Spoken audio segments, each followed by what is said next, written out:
Hi everybody, it's more quarantine cooking with Carolyn. As you can see, I've got my homemade mask on and my gloves.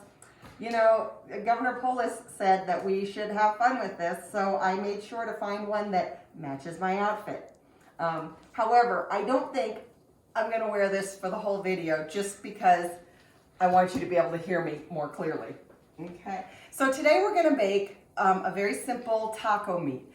And taco meat, of course, is so versatile. It's actually worth it to make more than you need to double the recipe, because I know when I make a pound of taco meat, Gary and I get at least 2 meals out of it.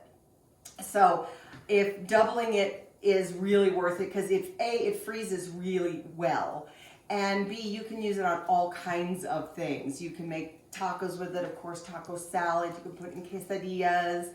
You can put it on nachos. So it's really worth it to do that. So over here, I've already started cooking a little bit. I diced 1 onion up, and I've already started cooking that up. And you just want to get that so that it's soft.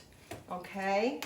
Now you want to take 1 teaspoon of the jarred garlic. If you remember from one of my other videos, I said I never chop garlic anymore, whole garlic anymore. This is just too convenient. So we're gonna put 1 teaspoon of the garlic in there, and that is equivalent to 2 cloves. So if you are just dicing the garlic, you want to put 2 cloves in, and you want to add that for about 30 seconds and cook that a little bit.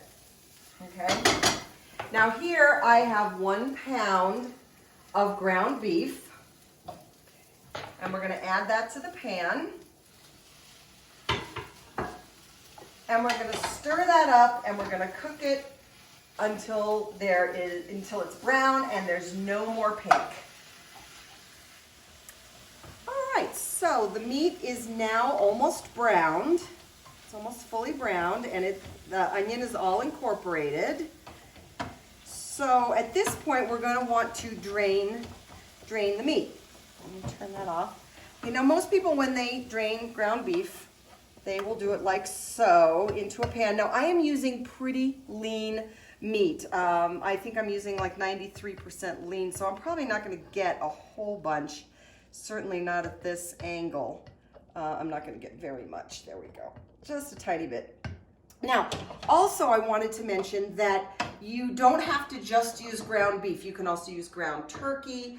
You can use ground chicken. My husband suggested ground pork, and that would actually be really good, I think, in this recipe.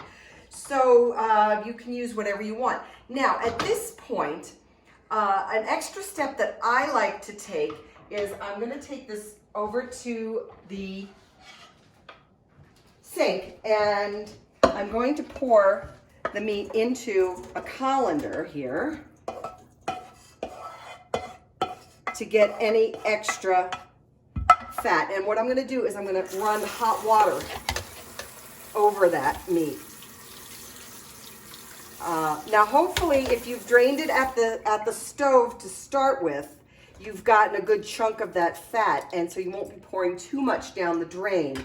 But personally, I'd rather have the fat in my pipes than in my arteries.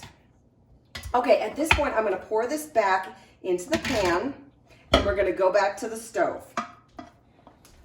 I'm going to turn this back on to about medium, and we're going to add 1 packet of taco seasoning mix. Now, I didn't have taco seasoning mix in my pantry this morning, so all I did was go online. I went on to Pinterest and looked up taco seasoning mix. And what I did was I just made my own. And this is so simple. It took me like 5 minutes to do this. And the really nice thing about this is that you can control what goes in it. So if, for instance, you're watching your salt, a lot of people are watching how much salt they eat. You can control the amount of salt in there. If you don't like it as spicy, you can put a little less pepper. So it makes it really good. And look at all you've got. I mean, that's a good amount. That's a lot of tacos, folks. So I'm going to take about a tablespoon of this, and I'm going to sprinkle this over, and I'm actually going to add a little bit more, because that looks so good. And then we're going to add an 8-ounce can of tomato sauce.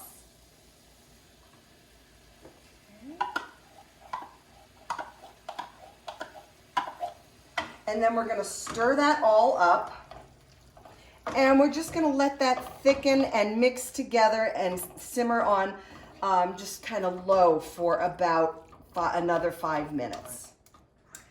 All right, it has been about 5 minutes, and as you can see, the meat has simmered and the vegetables are gotten tender in there, and this is ready to go.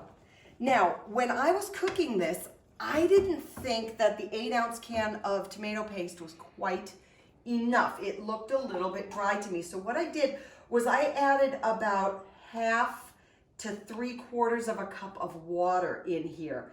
And that made it a little bit saucier and kind of distributed the tomato sauce around a little bit more. And so if you try that and you think, oh my gosh, I added too much water, don't worry about it. Just simmer it a little bit longer, and it will thicken right up pretty quickly. All right, so give this a try tonight. Like I said, this is so versatile. Tacos, taco salad, nachos, quesadillas. It's really worth making a double batch. So give this a try tonight, guys, and remember, you've got this.